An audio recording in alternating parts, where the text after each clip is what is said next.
এক ভাই প্রশ্ন করেছেন, তারাবিহের নামাজ 20 রাকাত নাকি 8 রাকাত? বুঝতে পারছেন? এটা নিয়ে আপনাদের মধ্যে দ্বন্দ্ব আছে না? হ্যাঁ,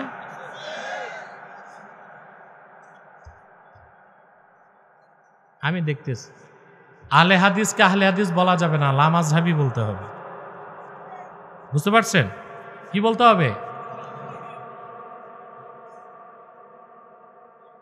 এখন তারাবিহের নামাজ সর্বসম্মতিক্রমে 20 রাকাত জামাতে পড়া সুন্নতে মুআক্কাদা। কয় রাকাত? এই ব্যাপারে অসংখ্য হাদিস আছে এবং এটা ইজমায়ে সাহাবা। ইজমায়ে, যেমন সুনান ইবনে জাদ হাদিস নাম্বার 2825, সাইব ইবনে ইয়াজিদ রাদিয়াল্লাহু তাআলা আনহু বলেন, ক্বালা কানু ইয়াকুমুনা আলা আহদি উমর ফি শাহরি রমাদান বি20 রাকআহ। হযরত ওমরের জমানায় সাহাবায়ে কেরাম মসজিদ নববী সাল্লাল্লাহু আলাইহি সাল্লামে 20 রাকাত তারাবি পড়তেন। আচ্ছা বলেন ভাই, 20 রাকাত তারাবি যদি বেদাত হতো, এটা কি সাহাবায়ে কেরাম পড়তেন? একজন না, সব সাহাবী মিলে, তাহলে 20 রাকাত তারাবি জামাতে পড়া ইজমায়ে সাহাবা হয়ে গেল না? কথা বলেন। আর নামাজ পড়ানোর ক্ষেত্রে দায়িত্ব পালন করছেন দুইজন সাহাবী দিয়ে, হযরত ওমর। হযরত ওমরের এই কাজে কোনো একজন সাহাবী বাধা দেন নাই। তাহলে 20 রাকাত তারাবির নামাজ জামাতের সাথে পড়া সুস্পষ্টভাবে সুন্নত প্রমাণিত। আল্লাহর হাবিব সাল্লাল্লাহু আলাইহি ওয়াসাল্লামের হাদিস আছে, আলাইকুম বিসুন্নতি ওয়া সুন্নাতিল খুলাফাইর রাশিদিন আল মাহদিয়িন। আমার সুন্নত মানা তোমাদের উপর যেমন ফরজ, আমার খোলাফায়ে রাশিদিন আবু বকর, ওমর, ওসমান, আলী, তাদের সুন্নত মানাও আবশ্যক। তাহলে হযরত ওমর যখন মসজিদ নববীতে 20 রাকাত তারাবির নামাজ পড়ালেন, চালু করলেন জামাতের সাথে, তখন তো হযরত ওমরও ছিলেন, ওসমানও ছিলেন, আলীও ছিলেন, আরো অনেক সাহাবী ছিলেন। তাহলে 20 রাকাত তারাবির নামাজ জামাতে পড়া সুন্নত, এটা ইজমায়ে সাহাবা দিয়ে প্রমাণিত। কথা বুঝতেছেন? এরপরে আব্দুর রাজ্জাক তার মুসান্নাফে হাদিস উল্লেখ করেছেন, যা 7733 নম্বর হাদিস, সাইব ইবনে ইয়াজিদ থেকেই বর্ণিত। ক্বালা কুন্না নানসারিফু মিনাল কিয়াম আলা আহদি উমর রাদিয়াল্লাহু তাআলা আনহু। আচ্ছা, আরেকটা রাওয়ায়াত শোনাচ্ছি। এই রাওয়ায়াতটা কিছুটা হুকুমটা মুহকাম না, মুজমাল সাবেত হয়। আমি সুস্পষ্ট রাওয়ায়াত শোনাচ্ছি। আব্দুর রাজ্জাক রাওয়ায়াত করেছেন মুহাম্মদ ইবনে ইউসুফ, তার সূত্রে সাইব ইবনে ইয়াজিদ থেকে, আন্না উমর রাদিয়াল্লাহু তাআলা আনহু জামাআন নাসা ফি রমাদানা আলা উবাই ইবনে কাবিন ওয়া আলা তামিমিন দারি আলা 21 রাকাহ। হযরত ওমর রাদিয়াল্লাহু তাআলা আনহু তার জমানায় মসজিদ নববী সাল্লাল্লাহু আলাইহি ওয়াসাল্লামে উবাই ইবনে কাব এবং তামিম আদ-দারি, এই দুইজনের ইমামতিতে 21 রাকাত নামাজ পড়িয়েছেন, মানে 20-এর বেশি। ঠিক না? কথা বলেন। এরপরে মুসান্নাফ ইবনে আবি শায়বা হাদিস নং 7680। কত? সেখানে স্পষ্ট হাদিস আসছে, হাদ্দাসানা আবু বকর হাদ্দাসানা ওয়াকিউন আন সুফিয়ানা আন আবি ইসহাকা আন আব্দুল্লাহ ইবনে কায়েস আন্নাহু কানা ইউসাল্লি ফি রমাদানা 20 রাকআহ ওয়াল উইতরা। ইবনে আবি শায়বা বয়ান করেছেন যে আব্দুর রাজ্জাক তার মুসান্নাফের মধ্যে হাদিসটি উল্লেখ করেছেন যে তিনি রমজান মাসে 20 রাকাত তারাবিহের নামাজ পড়েছেন। কথা বুঝতে পারছেন? তাইলে এইভাবে আমার একটা ডকুমেন্টারি আছে 3 বছর আগে করা 20 রাকাত তারাবির পক্ষে, আব্বাসি টিভি লিমিটেডে পাবেন। ওখানে আমরা হাদিসের কিতাবগুলো থেকে একটা দুইটা না, প্রায় 11 থেকে 12টা সহিহ হাদিস তুলে ধরেছি। আর তারাবির নামাজ 8 রাকাত, এটা কোনো একটা হাদিসের কিতাবে লামাযহাবীরা দেখাতে পারবে না। 8 রাকাত যেটা দেখাতে পারবে ওটা সালাতুল লাইল, ওটা তাহাজ্জুদ নামাজ। তাহাজ্জুদ নামাজ আর তারাবিহের নামাজ এক বিষয়। সবচেয়ে বড় কথা, আরবে সৌদি আরবিয়াতে মসজিদ নববী সাল্লাল্লাহু আলাইহি সাল্লামে এবং বাইতুল্লাহ শরীফে রমজানে আমি নিজে অসংখ্যবার 20 রাকাত তারাবি জামাতে পড়েছি। আবার রমজানের শেষ 10 দিন আলাদা তাহাজ্জুদের কিয়ামুল লাইলও পড়েছি। করোনাকালীন সময় থেকে মসজিদ নববীতে এবং কাবাগরে 10 রাকাত করে হয়, তাও তো 8 রাকাত না, তো তারা 8 রাকাত থেকে পাইছে, ঠিক না? আচ্ছা, তাহলে তারাবিয়ার নামাজ কয় রাকাত পড়বো আমরা বলেন? আর এই ব্যাপারে বিস্তারিত হাদিস ও দলিল যদি চান, আব্বাসী টিভি লিমিটেডের মধ্যে আছে ডকুমেন্টারি, আপনারা তা দেখে নেবেন ইনশাআল্লাহ। ফরজ নামাজ শেষে সম্মিলিত মোনাজাত করা যাবে কিনা? মোনাজাত কি? না যা ইউনাজি মোনাজা হচ্ছে কানে কানে কথা বলা, দোয়া করা যাবে কিনা এটা বলেন, কথা বলেন।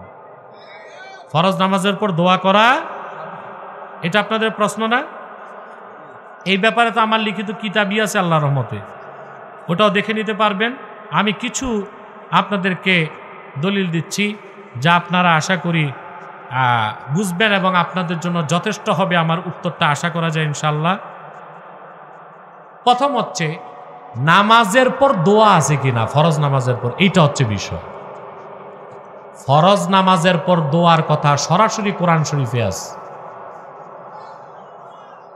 যদি কেউ বলে ফরজ নামাজের পর দোয়া করা হারাম, তার ঈমান নষ্ট হয়ে যাবে, সে কাফের হয়ে যাবে এবং তার বউ তালাক হয়ে যাবে। কেন? প্রশ্ন হচ্ছে না কেন? তার কারণ চারো মাযহাবের ইমাম একমত। উসুল হানাফি, শাফি, মালিকি, হাম্বলি 4 মাযহাব একমত। বলবো উসুলটা, মানিস্তাহাল্লা হুরমাতান ক্বাদ সাবাতাত হুরমাতুহা বিদালিলিন কতঈয়িন ফাহুয়া কাফির। ঠিক একইভাবে ওয়ামান হাররামা হিল্লাতান হালালান ক্বাদ সাবাতাত হিল্লাতুহু বিদালিলিন কতঈয়িন ফাহুয়া কাফির। নস্সে কোরআন নস্সে হাদিস দিয়ে যে জিনিস হালাল প্রমাণিত, ওইটাকে কেউ হারাম বললে কাফের হয়ে যাবে। নস্সে কোরআন নস্সে হাদিস দিয়ে যেটা হালাল প্রমাণিত, হারাম প্রমাণিত, ওইটারে হালাল বললে ব্যক্তি কি হবে? এখন যে দোয়ার কথা কোরআন শরীফে আসছে, নামাজের পর সেই দোয়াকে ঢালাওভাবে যে হারাম বলবে, তার ঈমান থাকবে? কোরআন কারীম সূরা ইনশিরাহ 7ম আয়াতে আল্লাহ তার হাবিবকে বলেছেন, ফাইদা ফারাকতা ফাংসাব ওয়া ইলা রাব্বিকা ফারগাব। ফাইজা ফারাকতা ফানসাবে 14 জন মুফাসসির একমত। কেমন মুফাসসির? আব্দুল্লাহ ইবনে আব্বাস, সুদ্দি, কাতাদা, মুজাহিদ, সাহাবী, বাকিরা তাবিঈন। এবং পরবর্তীতে ইবনু কাসির, ফখরুদ্দিন রাজি, ইসমাইল হক্কি, ইবনু আবি সৌদ, বুঝতেছেন, তফসির কুরতুবী, তফসির তাবারি, রুহুল মানি, এই সব তফসিরে এই আয়াতের তফসির এসেছে যে আল্লাহ তার হাবিব মুহাম্মদ সাল্লাল্লাহু আলাইহি সাল্লামকে ফরজ নামাজের পর দোয়া করতে বলেছেন। তো ফরজ নামাজের পর দোয়া করা কার হুকুম, কার সুন্নত? আল্লাহর রাসূলের। এখন আমি আপনাদেরকে এগুলো, এটারও 2 ঘন্টার ডকুমেন্টারি আছে ফরজ নামাজের পর সম্মিলিত মোনাজাত, আব্বাসী টিভিতে পাবেন। আমি কয়েকটা দলিল শোনাবো। ফাইদা ফারাকতা ফাংসাব, এ আয়াতের ব্যাখ্যায় তাফসির ইবনু কাসির 4th খণ্ড 542 পৃষ্ঠা। লামাযহাবীরাও কিন্তু তাফসির ইবনে কাসির মানে, এটা জানেন আপনারা? ও মিয়া সাহেব, এই বসো না, এটা বলা যায় না। সেই লোক হতে পারে তার দরকার আছে, যাবে, তবে অজু করে চলে আসবে, ঠিক না? কিন্তু উঠাউঠি করবেন না, এটা আপনারই ক্ষতি, আমি তো চলে যাব। লামাযহাবীরাও তাফসির ইবনে কাসিরটাকে মানে কিনা? কথা বলেন। তাফসির ইবনে কাসির 4th খণ্ড 542 পৃষ্ঠায় ফাইজা ফারাকতা ফাংসাবের তাফসির করতে যে ইবনু কাসির লিখেছেন, ইয়ানি ফি দুআ ফাংসাব ওয়া ইলা ফাংসাব ইলা রাব্বিক ফারগাব বাদা ফিরাগিকা মিনাস সালাতি ওয়া আনতা জালিস। ফাইজা ফারাকতা ফাংসাব ওয়া ইলা রাব্বিকা ফারগাবের ব্যাখ্যায় ইবনু কাসির, তাফসির ইবনে কাসির 4th খণ্ড 542 পৃষ্ঠায় উল্লেখ করেছেন, আল্লাহ তার হাবিবকে বলেছেন মুহাম্মদ সাল্লাল্লাহু আলাইহি ওয়াসাল্লাম, ফরজ নামাজ থেকে অবসর হয়ে বসে থেকেই আপনি আল্লাহর কাছে দোয়া করুন। সুবহানাল্লাহর আওয়াজ এত ছোট হলো। এই একই আয়াতের ব্যাখ্যায় আদ-দুররুল মানসুর ইমাম সুয়ুতি যে তাফসিরটা লেখছেন, ষষ্ঠ খণ্ড 364 পৃষ্ঠা, লেবাননের ছাপ, সেখানে এসেছে ক্বালা কাসীরুম মিনাল মুফাসসিরিন। ইবনু কাসির, জালালউদ্দিন সুয়ুতি বলতেছেন, একজন মুফাসসির না। ক্বালা কাসীরুম মিনাল মুফাসসিরিন আল মুরাদু বিহি ইযা ফারাগতা মিনাস সালাতি ফানসাব ইলাল্লাহি বিদ-দুআ। ইমাম সুয়ুতি একই তাফসীর করছেন যে অনেক মুফাসসিরের মতে এই আয়াতে আল্লাহ তার হাবিব মুহাম্মদ সাল্লাল্লাহু আলাইহি ওয়াসাল্লামকে বলেছেন ফরজ নামাজের পর আপনি দোয়া করুন। তাফসীর তাবারিতে এই আয়াতের ব্যাখ্যায় সুস্পষ্ট এসেছে, আখরাজা আবদ ইবনে হুমায়দ ওয়া ইবনু জারীর ওয়া ইবনুল মুনজির ওয়া ইবনু আবি হাতিম মিন তুরুকিন আন ইবনে আব্বাস। এটা তাফসীর করছেন আল্লাহর হাবিবের সাহাবী আব্দুল্লাহ বিন আব্বাস নিজে। সেটা কি?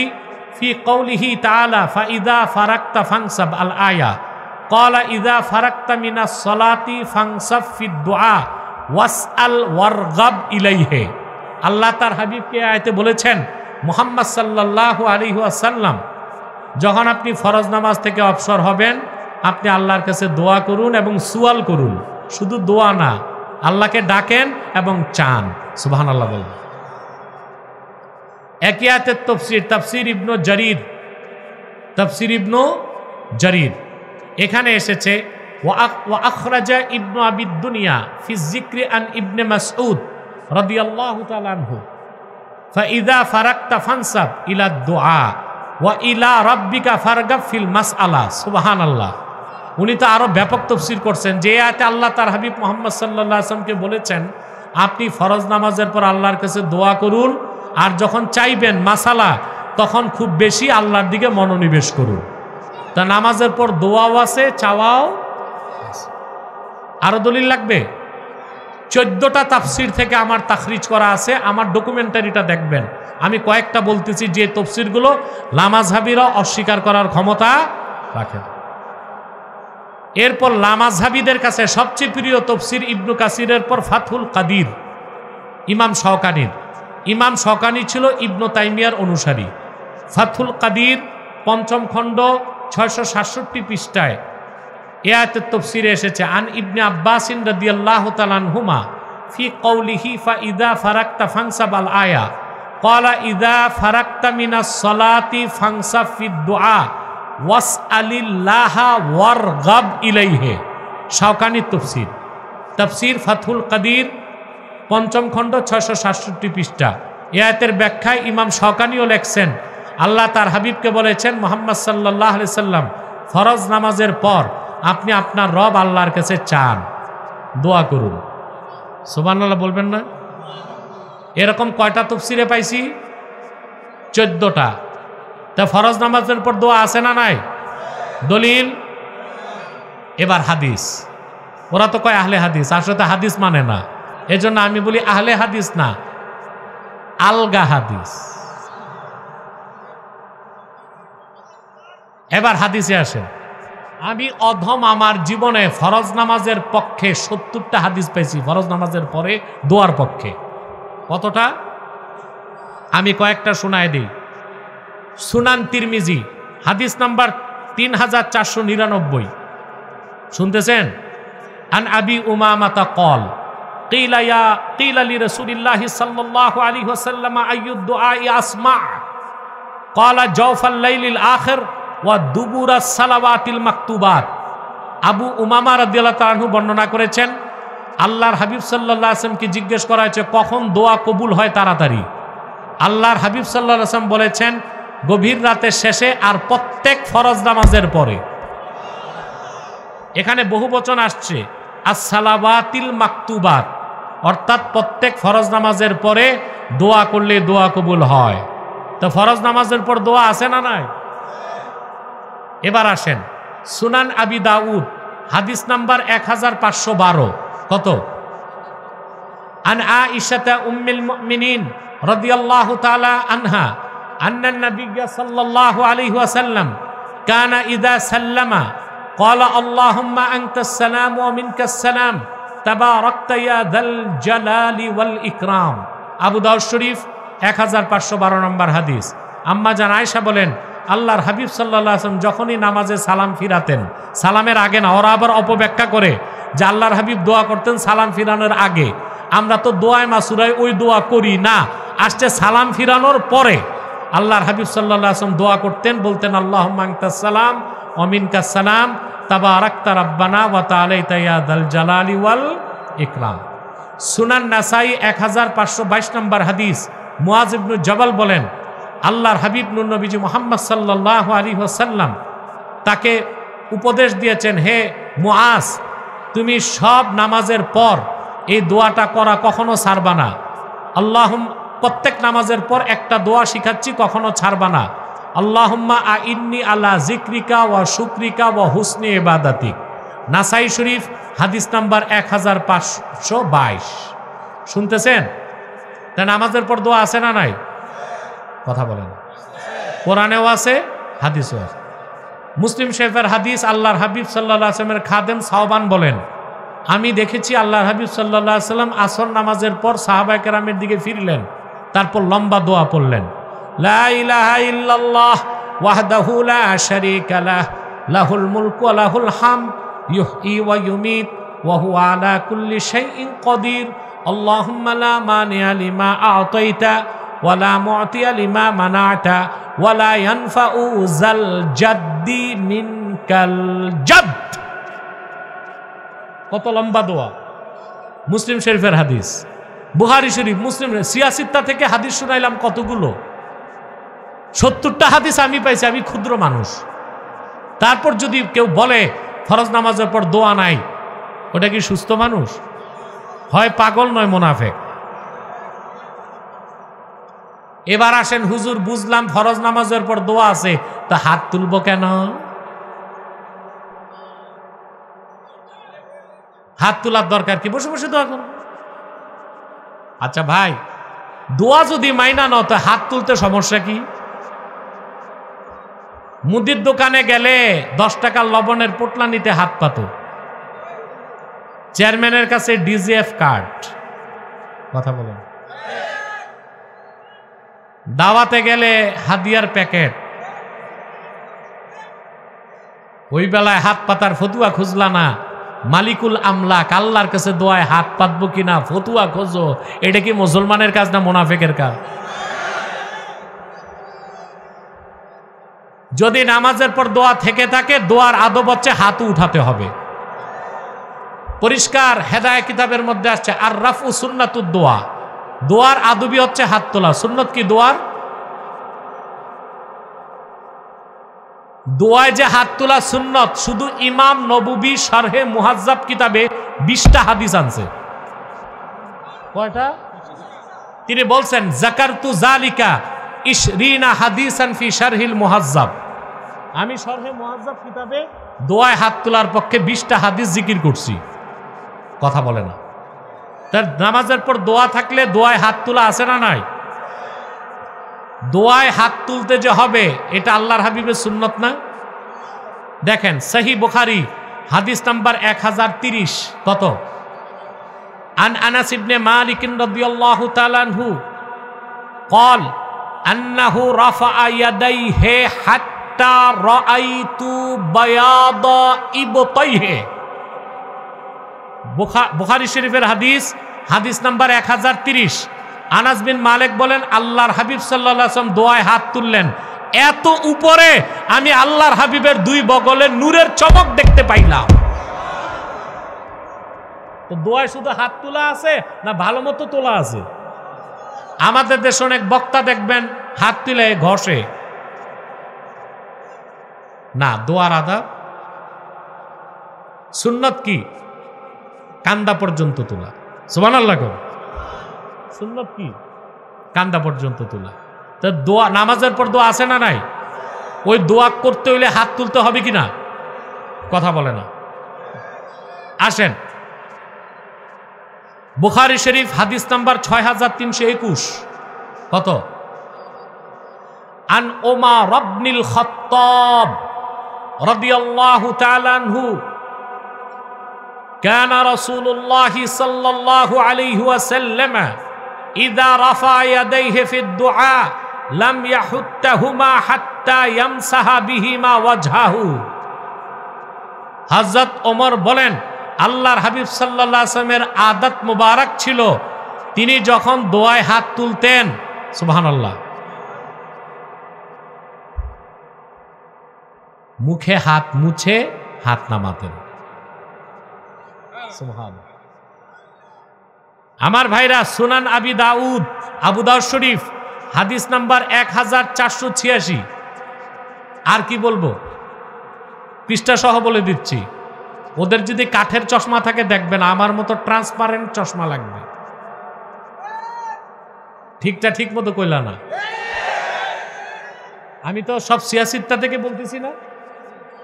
ওরা দেখে না কেন? চশমাটা কাঠের, চশমা লাগবে ট্রান্সপারেন্ট, তাহলে সবই পাবে, সবই দেখবে। আর দিলটা সাফ করতে হবে। আর আটলান্টিকের ওপার থেকে যা ডলার আসে ওইটা বাদ দিতে হবে। আবু দাউদ শরীফ হাদিস নাম্বার 1486। আন মালিক ইবনে ইয়াসার রাদিয়াল্লাহু তাআলা আনহু আনিন নবী সাল্লাল্লাহু আলাইহি সাল্লাম قال ইযা সাআলতুমুল্লাহ ফাসআলুহু বিবুতুনি আকুফিকুম ওয়ালা তাসআলুহু বিজুহুরিহা। আল্লাহ হাবিব সাল্লাল্লাহু আলাইহি ওয়াসাল্লাম সাহাবায়ে কেরামকে আদেশ করছেন, যখন আল্লাহর কাছে কিছু চাইবা, দোয়া করবা, দুই হাতের তালু পেতে চাইবা। সুবহানাল্লাহ বলবেন? তো দোয়া আছে নামাজের পর, দোয়া থাকলে কি দোয়াতে হাত তোলাও আছে? আসেন, আবু দাউদ শরীফ হাদিস নাম্বার 1292। কত? আনিস সাইব ইবনে ইয়াজিদ আন আবিহি আন্না নবী সাল্লাল্লাহু আলাইহি ওয়াসাল্লাম ইযা দাআ, শুনতেছেন? আন আবিহি আন্না নবী সাল্লাল্লাহু আলাইহি ওয়াসাল্লাম কানা ইযা দাআ ফারাফা ইয়াদাইহি মাসাহা ওয়াজহাহু বিয়াদাইহি। আল্লাহর হাবিব নবীজি মুহাম্মদ সাল্লাল্লাহু আলাইহি সাল্লাম যখন দোয়া করতেন, হাত তুলতেন আর হাত চেহারা মোবারকে মুছতেন। বলেন সুবহানাল্লাহ। ইবনু মাজাহ হাদিস নাম্বার 1292। কত? আন আব্দুল্লাহ ইবনে আব্বাস রাদিয়াল্লাহু তাআলা আনহুমা قال قال رسول الله صلى الله عليه وسلم إذا فرغت من الدعاء فامسح بيديك وجهك। আল্লাহর হাবিব সাল্লাল্লাহু, এই তোমরা উঠছো কেন? বদতমিজ, বসো। এটা ওই ওই ওই ওই ওই মিয়া, আমি তো সব হাদিস শরীফ থেকে বলতেছি, তো এখন লাগে কেন? এই লাগাটা মাথায় লাগাও না, দিলে লাগাও, তাহলে কাম হয়ে যাবে। আল্লাহর হাবিব সাল্লাল্লাহু আলাইহি ওয়াসাল্লামের হাদিস আব্দুল্লাহ বিন আব্বাস বর্ণনা করেছেন, আল্লাহর রাসূল সাল্লাল্লাহু আলাইহি ওয়াসাল্লাম বলেছেন, যখন তুমি দোয়ার থেকে ফারেক হবা, তো তোমার দুই হাত চেহারায় লাগাবা। সুবহানাল্লাহ। তাহলে দোয়ায় হাত তোলা আছে না নাই? আগে বলেন, নামাজে দোয়া আছে কিনা, আর ওই দোয়ায় হাত তোলা আছে কিনা? আবু দাউদ শরীফ হাদিস নাম্বার 1489। আন ইকরামাতা মাওলা ইবনে আব্বাস রাদিয়াল্লাহু তাআলা আনহুমা আন ইবনে আব্বাস রাদিয়াল্লাহু তাআলা আনহুমা ক্বালা আল মাসআলাতু। এই যে দেখেন, এটা আবার আমি ইবনু কাসিরেও পাইছি, আবু দাউদ শরীফও আছে, ইবনু কাসিরেও আছে। ইবনে আব্বাস বলছেন, আল মাসআলাতু আন তারফা ইয়াদাইকা হাযওয়া মানকিবাক। আব্দুল্লাহ বিন আব্বাস তার ছাত্র, তার খাদেম ইকরামাকে বলছেন, ইকরামা, আল্লাহর কাছে দোয়া করার আদব হচ্ছে যে তুমি তোমার দুই হাত স্কন্দ পর্যন্ত উঠাইবা। আও নাহওয়াহুমা, বুঝতে পারছেন? কিংবা তিনি নিজে হাত তুলে দেখায় দিয়েছেন, এইরকম কথা। বুঝলেন ভাই? আবু দাউদ শরীফ হাদিস নাম্বার 1104। আর কত দলিল দেব? আন আব্দুল্লাহ ইবনে আর লাগবে? আরেকটা দিই। আরে ভাই, কথা আছে, ওর মধ্যে ফেরকা আছে, পুরা মাসালা খুলে দিতে হবে। শোনেন, ইবনু মাজাহ আপনার আবু দাউদ শরীফের হাদিস নাম্বার 1104। আন আব্দুল্লাহ ইবনে আব্বাস রাদিয়াল্লাহু তাআলা আনহুমা আন্না রাসূলুল্লাহ সাল্লাল্লাহু আলাইহি ওয়াসাল্লাম قال সাল্লাল্লাহ বিবুতুনি আকুফিকুম ওয়ালা তাসআলু বিযুহুরিহা ফাইযা ফারাকতুম ফামসাহু বিহা উজুহাকুম। আবু দাউদ শরীফ হাদিস নাম্বার 1104।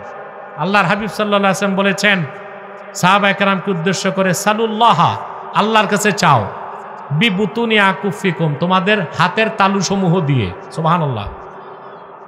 আর হাতের পিঠগুলো দিয়ে চাও না, এমনে চাও না, এমনে চাও।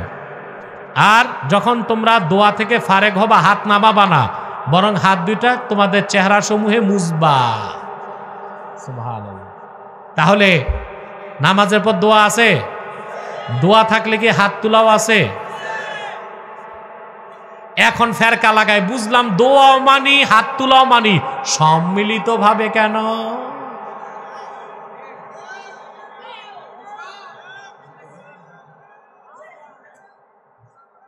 এখন আর ফেরকা এখানে এসে থামছে। আচ্ছা ভাই, নেক মনে করেন কোরআন হাদিসে একটা দলিলও নাই সম্মিলিত দোয়ার পক্ষে, তাও কি গুনাহ হবে? যদি এতটুক মেনে নেয় কেউ, নামাজের পর দোয়াও আছে, দোয়া হাত তোলা আছে, তো এককভাবে যদি কেউ করে তাতে সমস্যা নাই। ইমাম সাহেব যদি সবাইরে নিয়া করে তাতে সমস্যা হবে? হ্যাঁ, যদি কোনো মুসল্লি দোয়া না করে চলে যায়, বাকিরা পিটায়, তাইলে সমস্যা। কেউ কি পিটায়? আমাদের আব্বাসী মসজিদ জোনপুর দরবার শরীফের মসজিদে আসরের পর, নারায়ণগঞ্জ শহর না, দোয়ার অপেক্ষা করে না, অনেক লোক স্রোতের মতো বেরিয়ে যায়, আমরা কাউরে বাধা দেই না, কিন্তু দোয়াটা তো নামাজের অংশ না। নামাজ এসে চলে যাও, কিন্তু দোয়া করা হারাম এটা বললে ঈমান নষ্ট হয়ে যাবে।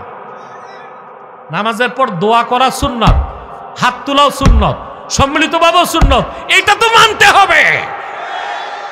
এখন সুন্নত আমল না করলে তো কেউ কাফের হবে না, কিন্তু হারাম বললে। এবার আসেন সম্মিলিতভাবে করব কিনা। মাজমাউজ জাওয়ায়েদ হাদিসের কিতাবের মধ্যে সুস্পষ্টভাবে হাদিস এসেছে, 10ম খণ্ড 266 পৃষ্ঠা, বুঝলেন? ইমাম হায়সামি রাওয়ায়াত করেছেন, ওয়া আন হাবিব ইবনে মাসলামাতা রাদিয়াল্লাহু তাআলা আনহু قال سمعت رسول الله صلى الله عليه وسلم يقول لا يجتمع ملأ فيدعو بعضهم ويؤمن سائرهم إلا أجابهم الله। সহিহ হাদিস। আল্লাহর হাবিব নবীজি মুহাম্মদ সাল্লাল্লাহু আলাইহি ওয়াসাল্লাম ইরশাদ করেছেন, ইমানদারদের কোন একটা দল যদি দোয়া করে, কি করে? আর সবাই যদি আমিন আমিন বলে, কি বলে? আল্লাহ তাআলা ওই সকলের দোয়াকে কবুল করে নেবেন, সুবহানাল্লাহ। ইমানদারদের কোন দল, তাহলে কোন দল যদি দোয়া করে, ওটা কি এককভাবে না সম্মিলিতভাবে? একজন দোয়া করবে, বাকিরা কি বলবে? আমিন আমিন। ওই সম্মিলিত দোয়া আল্লাহ ফেরত দিবেন না। তার নামাজের পর দোয়া আছে, দোয়াতে হাত তোলা আছে, সম্মিলিতভাবে করা যাবে? হাদিস কি প্রমাণ দেয়? আসেন আরেকটা দলিল শোনায়, এই প্রসঙ্গ থেকে আরেক প্রসঙ্গে যাচ্ছে। হাদিস, বুঝলেন? মুজামাল কাবীরে তাবারানী রওয়ায়াত করছেন, হাদিস নাম্বার 4132। কত?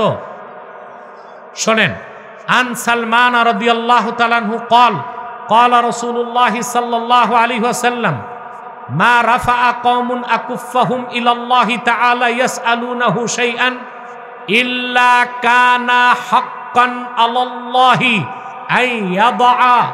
أن يضع في أيديهم الذي سألوا। পরিষ্কার হাদিস, মুজাম তাবারানী, বুঝলেন? হাদিস নাম্বার 4132। হাজরত সালমান রাদিয়াল্লাহু আনহু বর্ণনা করেন, আল্লাহ রাসূল সাল্লাল্লাহু আলাইহি ওয়াসাল্লাম ইরশাদ করেছেন, যে কোনো মুমিনদের দল, মুমিনদের যে কোনো দল যদি হাত তুলে আল্লাহর কাছে চায়, আল্লাহর উপর ওয়াজিব হয়ে যায় যে তাদেরকে ফেরত না দিয়ে তাদের দোয়া কবুল করে নেওয়া।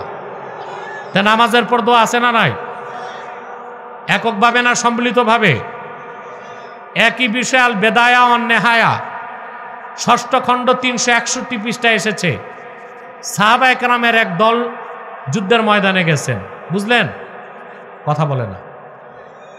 তখন যুদ্ধে বিজয় লাভ করার জন্য ফজর নামাজের আগে সব সাহাবীকে নিয়ে বসে যিনি সিপাহ সালার তিনি বললেন, আইয়ুহান নাস আলাস্তুম আল মুসলিমিন, ও যোদ্ধারা তোমরা কি মুসলমান না? আলাস্তুম ফি সাবিলিল্লাহ, তোমরা কি আল্লাহর পথে জিহাদে বের হও নাই? আলাস্তুম আনসার আল্লাহ, তোমরা কি আল্লাহর দ্বীনের সাহায্যকারী না? কালু বালা, সবাই বললেন হ্যাঁ। প্রশ্ন করছেন সাহাবী, কে করছেন? ক্বালা ফাবশিরু ফাওয়াল্লাহি লা, তারপর সাহাবী বললেন তোমরা খোঁজ খবর নাও সকলে, আমি একটা বিষয় তোমাদেরকে শোনাচ্ছি যে তোমরা যেই অবস্থায় আছো মুমিন হিসেবে জিহাদ ফি সাবিলিল্লাহ, তোমাদের মতো ব্যক্তি বা গোষ্ঠীকে আল্লাহ কখনো অপমানিত করতে পারেন না।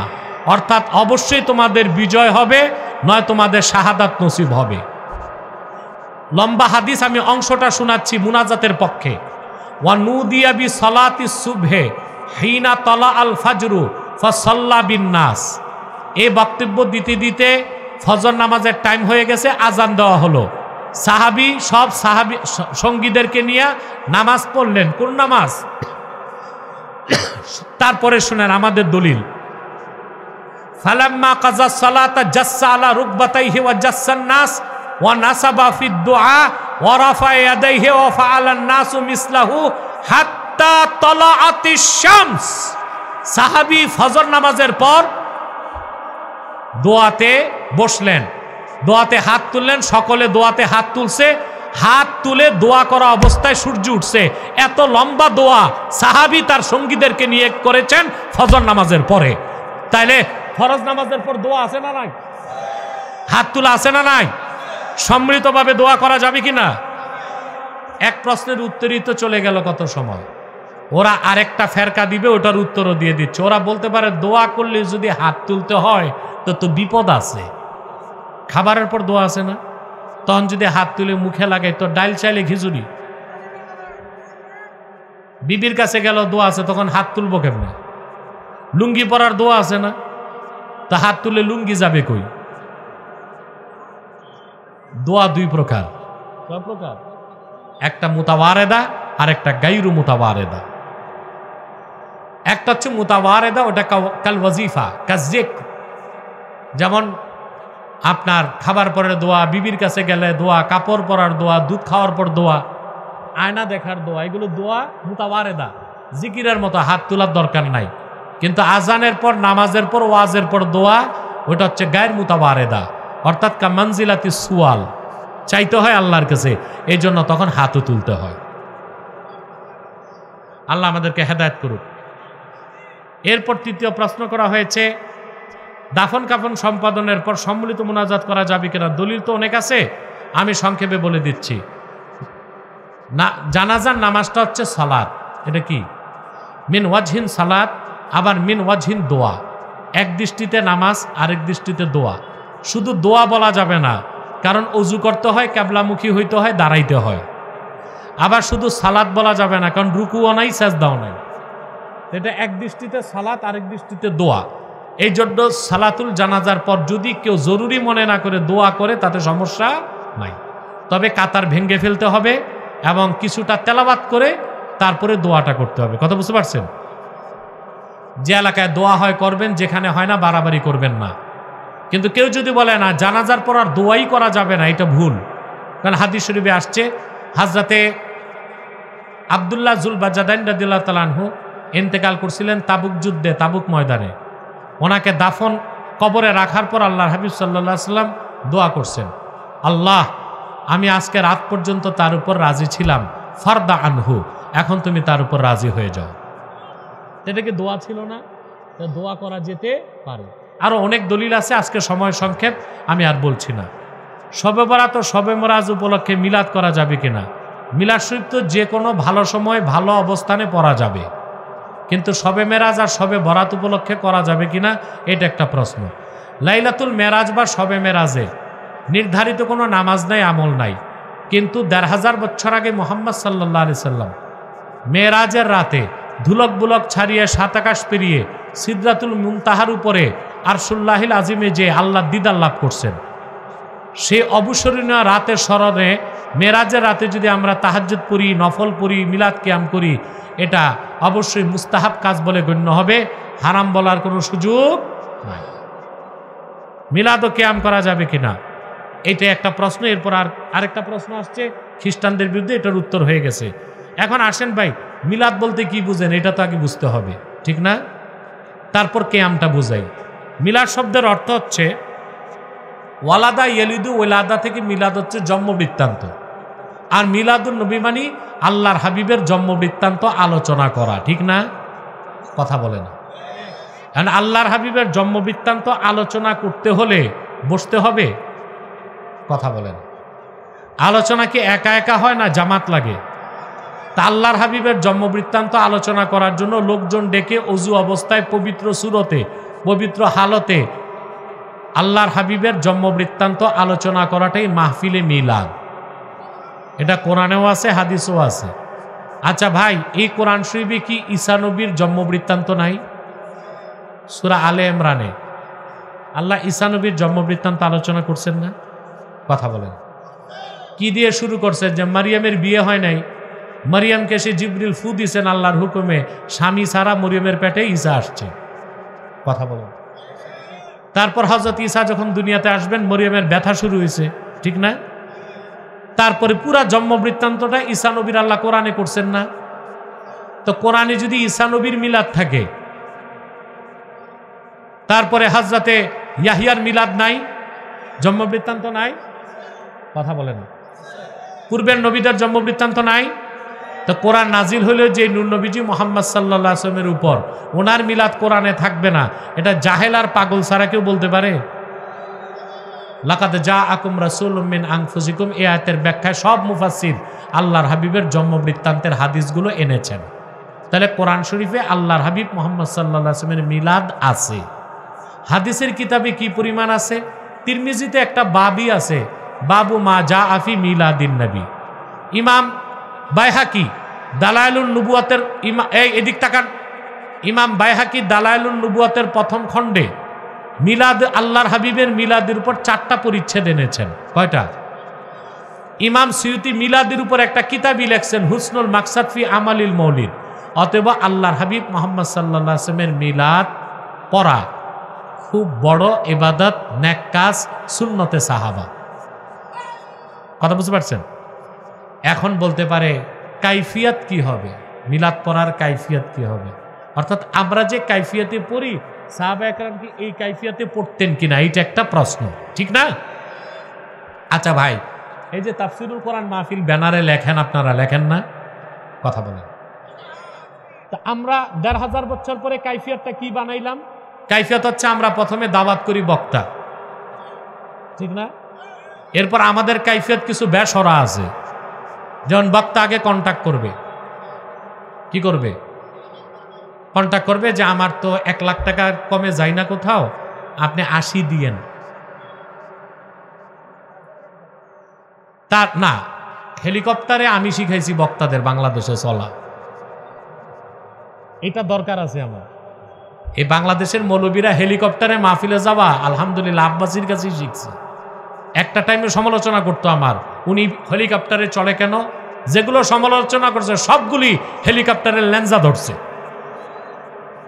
ওই আব্বাসির সময় হিংসা লাগছে, বুঝেন নাই? হেলিকপ্টারটা আমি খুব বেশি ব্যবহার করি। যেমন আজকে আমার মাহফিল ছিল কুমিল্লা মেঘনা, দিনের বেলা। ওইটা করে গাড়িতে যদি আমি এয়ারপোর্ট আসতাম, প্লেন পাইতাম? কথা বলবো। ওখান থেকে আমি এয়ারপোর্ট চলে আসছি, এয়ারপোর্ট থেকে আমি প্লেনে চলে আসছি। হেলিকপ্টারটা এটা বিলাসিতা না, এটা জরুরি। দাম অনেক বেশি। বড় হেলিকপ্টার 34 কোটি, ছোটটা 14 কোটি। পয়সা থাকলে তো আমি কিনেই নিতাম, কারণ বছরে আমার 1 কোটি টাকার উপরে হেলিকপ্টার ভাড়া দিতে হয়। কথা বুঝতে পারছেন? প্রায় 1 কোটি টাকা আমাকে হেলিকপ্টার ভাড়া পেড করতে হয়। এটা তো আল্লাহর দিনের স্বার্থে লাগবেই। আমি বলতেছি বেসরা কোনটা? বক্তা 80,000, তারপর বলবে আপনি বিকাশ করেন 30,000। আচ্ছা 50 বাকি। মাহফিলে আসার আগে বলবে বিকাশের পর আছে রকেট, রকেট করেন 40,000। রইল কত 10। তারপরে পকেটে নিয়ে স্টেজে উঠে, বিকাশ, রকেট, পকেট, তারপর স্টেজ। এখন বাংলাদেশের কমিটিগুলো ভাবছে সব আলেমই এই কাজ করে। আমাদের কারামতি আর মজ্জেন সাহেবকে ডিনার ধরছে, হুজুরের বাজেট কত? কথা বলেন তো। উনি সারা রাত চেষ্টা করেও ডিনার ওনার মুখ থেকে বের করাইতে পারেন এই হুজুরের বাজেট কত। আমি যদি বাজেট করতাম কম করে 3 লাখ টাকা করে নিতাম। কথা বলেন, এটা কোনো বক্তার কাজ, ব্যবসায়ীর কাজ, দায়ীল আল্লাহর কাজ এটা না। খ্রিস্টানরা টাকা দিয়া খ্রিস্টান বানায়, আর তুমি মৌলবি কন্টাক্ট করে ওয়াজ করবা, এটা কোনো আলেমের শান না, জালেমের কাজ। এটা মনে রাখবেন। আপনি আলেম মানুষ আসছেন, কমিটির তো একটা জ্ঞান বুদ্ধি আছে। আপনাকে ইজ্জত করে যা দিল তাতেই খুশি থাকতে হবে আপনাকে। যদি কম দেয় বাড়িতে যে ভাড়া দিয়ে দিবেন। আমার জীবনে এমন হয়েছে, আমি কোথাও গেছি গাড়ি নিয়ে, তারা যে টাকাটা দিছে বাসায় এসে ভাড়া পুরা হয় না, আমি আমার খাদেম থেকে নিয়ে ভাড়া পুরা করে দিছি।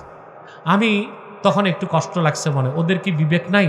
কিন্তু কোরআন শরীফের একটা আয়াত মনে করার পর সব কষ্ট চলে গেছে। লা আসআলুকুম আলাইহি আজরা ইন আজরিয়া ইল্লা আলাল্লাহ। পারিশ্রমিক তোমাদের কাছে চাই না, পারিশ্রমিক কে দিবেন? এজন্য আমি যদি কন্ট্যাক্ট করতাম তো হেলিকপ্টার ছাড়াও শুধু আমাকেই দিতে হইতো কত। এটা কি জায়েজ কাজ? এই কমিটিরা জবাই করে পয়সা নেওয়া, এটা কি আলেমের কাজ না জালেমের কাজ? না, এগুলো কোনো ভালো আলেম করে না। তো আপনারা তাফসীর মাহফিল করেন, তারপর বক্তা আসে, বক্তা আসার পর পোস্টারে নাম হয় প্রধান বক্তা, দ্বিতীয় বক্তা, তৃতীয় বক্তা, তারপর একের পর এক তাফসীর করে। এই কাইফিয়াতে সাহাবা একরাম তাফসীর মাহফিল করছেন। তো তারা কি কোরআনের তাফসীর করেন নাই? তারা করতেন মুদারাসাতুল কোরআন। মসজিদে বসে একজন তেলাওয়াত করতেন, একজন তরজমা করতেন, একজন ব্যাখ্যা করতেন। এখন আমরা যে তাফসীর মাহফিল এই কাইফিয়াতে করি, এটারে কেউ বেদাত হারাম বলবে না সওয়াবের কাজ? সাহাবায়ে কেরাম আল্লাহর হাবিবের মিলাদ পড়েছেন, তবে বর্তমানে যে কাইফিয়াতে পড়ি এইভাবে পড়েন নাই, তাই বলে এই কাইফিয়াতে পড়াকে বেদাত হারাম বলা যাবে না, এটাকেও সুন্নত বলেই গণ্য করতে হবে। এবার কিয়াম মিলাদ শরীফে আমরা যখন তাওয়াল্লুদ পড়ি, এক পর্যায়ে সালাম জানাই দাঁড়ায়া, এটাই তো কিয়াম। জনপুর ফুরফুরা এবং ওলামায়ে দেওবন্দের একটা বিরাট অংশের মতে মিলাদ শরীফের কিয়াম হচ্ছে মুস্তাহাব, মুস্তাহসান, সওয়াবের কাজ। করলে সওয়াব, না করলে গুনাহ নাই। কিন্তু কেউ যদি না করে হারাম, বেদাত, শিরক বলে, আমরা তারে ফিতনাবাজ ও গোমরা মনে করি। ফিতনাবাজ এবং গোমরা মনে করি। মিলাদ শরীফের কিয়ামটা আমরা আদব হিসেবে করি, মুস্তাহাব হিসেবে করি, মুস্তাহসান হিসেবে করি। আল্লাহ কোরআনে বলেছেন সাল্লু আলাইহি ওয়া সাল্লিমু তাসলিমা। আমার নবী মুহাম্মদ সাল্লাল্লাহু আলাইহি সাল্লামের কদমে সালাত পাঠাও। আল্লাহ বলেন নাই সাল্লু সালাতান, বলছেন সাল্লু আলাইহি, কিন্তু সাল্লিমু তাসলিমা বলছেন। অর্থাৎ দরুদ পাঠাও যেমনে পারো, শুয়ে চলবে, বসেও চলবে, দাঁড়ায়ও চলবে, কিন্তু সালামটা পাঠাও আদবের সাথে, একনিষ্ঠভাবে, খুশুয়ের সাথে। বলেন সুবহানাল্লাহ। সেজন্য আমরা মিলাদ শরীফে দাঁড়িয়ে সালাম করি। হয়েছে? আর তো প্রশ্ন থাকার কথা না। আমার প্রশ্নটি হলো, বাংলাদেশে নামাজ রোজা কায়েম আছে, কিন্তু ইসলামী রাষ্ট্রের প্রয়োজন কেন? হ্যাঁ, প্রয়োজন আছে। নামাজ রোজা বাংলাদেশে কি আছে রাষ্ট্রীয়ভাবে না ব্যক্তিগতভাবে? কিন্তু এই কোরআনে আল্লাহ হুকুম করছেন, আল্লাযীনা ইম্মাক্কান্নাহুম ফিল আরদি আকামুস সালাতা ওয়া আতাউয যাকাত ওয়া আমারু বিল মারুফি ওয়া নাহাউ আনিল মুনকার ওয়ালিল্লাহি আকিবাতুল উমুর। যদি আমি মুহাম্মদ সাল্লাল্লাহু আলাইহি ওয়াসাল্লামের উম্মত যারা, তাদের ঈমানদার উম্মতদেরকে যদি রাষ্ট্র ক্ষমতার মালিক বানাই, তারা নামাজ কায়েম করবে, যাকাত আদায় করবে, সৎ কাজে আদেশ করবে, অসৎ কাজে নিষেধ করবে। এখন মুসলমান যারা রাষ্ট্র ক্ষমতায় যাবে, রাষ্ট্র ক্ষমতায় গেলে তাদের উপর ফরজ না নামাজ কায়েম? কথা বলে না। এখন নামাজ কায়েম কি? শরীয়তের হুকুম, যে নামাজ পড়বে না তাকে বেত লাগাও। এখন বাংলাদেশে কি যে নামাজ পড়ে না তাকে বেত লাগানো যাবে? কিন্তু যদি শরিয়া রাষ্ট্র হয়, তখন মুসলমান নামাজ না পড়ে উপায় আছে? আল্লাহর হুকুম যাকাত আদায় করো, শরীয়তের হুকুম যে যাকাত দিবে না, যাকাত জোর করে নিয়ে গরিবকে বন্টন করতে হবে। বাংলাদেশে ইসলামী রাষ্ট্র নাই, যাকাত আদায় করা যায়? কথা বলে না। এই জন্য শরীয়তের বিধানকে প্রতিষ্ঠিত করার জন্য নামাজ রোজা থাকলেই হবে না, শরীয়তের বিধানগুলো রাষ্ট্রীয়ভাবে কায়েম করতে হবে। লামাযহাবীদের আকীদায় ভুল কোথায় ওয়াজেই বলে দিছি। মোবাইল ফোনের মাধ্যমে অনলাইনে বিভিন্ন প্রকার ক্যাসিনো অথবা জুয়ায় যারা লিপ্ত তাদের উদ্দেশ্যে ইসলামের আলোকে সঠিক মতামত। এই ক্যাসিনো জুয়াগুলো খ্রিস্টানদেরই চক্রান্ত। যুব সমাজকে জুয়ায় আসক্ত করে দিন থেকে সরায়, পরে স্বীকার করে। হারাগাছে শীতকালীন সময় অনেক মাহফিল হয়, কিন্তু কোথাও প্রশ্ন করার সুযোগ হয় না। আমাদের হারাগাছে সব থেকে সুদের ব্যবসা বেশি, মহিলারাও সুদ খায়। এর বিষয়ে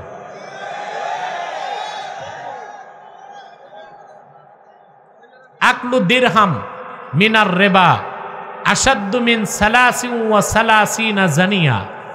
1 দিরহাম পরিমাণ সুদ খাওয়া 33 বার জেনা করার চেয়ে বড় গুনাহ। কতবার? আর সুদের নাপাক 1 লোকমা যার পেটে যাবে খাবার, 40 দিন তার দোয়া কবুল হবে না। কয় লোকমা? মান দাখালা ফি বাতনিহি লোকমাতু হারাম লা ইউস্তাজাবু দুআউহু 40 ইয়াওমা। যার পেটে 1 লোকমা সুদের খাদ্য ঢুকবে, 40 দিন তার দোয়া কবুল হবে না। আসুন এবার আমরা বিদায় নিয়ে দোয়া করি। আমি সবার জন্য দোয়া চাই। এখানে সামাজিক একটা সংগঠন আছে হিলফুল ফুজুল। এই সংগঠন খ্রিস্টান মিশনের বিরুদ্ধে কাজ করে। আপনাকে এই সংগঠনকে সহযোগিতা করবেন না? আর্থিকভাবে তাদেরকে সহযোগিতা করবেন না? কথা বলে না। আর প্রশাসন দিয়া যদি খ্রিস্টানরা হিলফুল ফুজুল সংগঠনে আমার যুবক ভাইগুলোকে আঘাত করতে চায়, আপনারা তাদের পক্ষে দাঁড়াবেন না? আল্লাহ কবুল করুক, মঞ্জুর করুক। কে রাখো, ওটা তো রংপুরে বলবো। সভাপতি সাহেব দোয়া করে দিব। আমি সবার জন্য দোয়া চাই।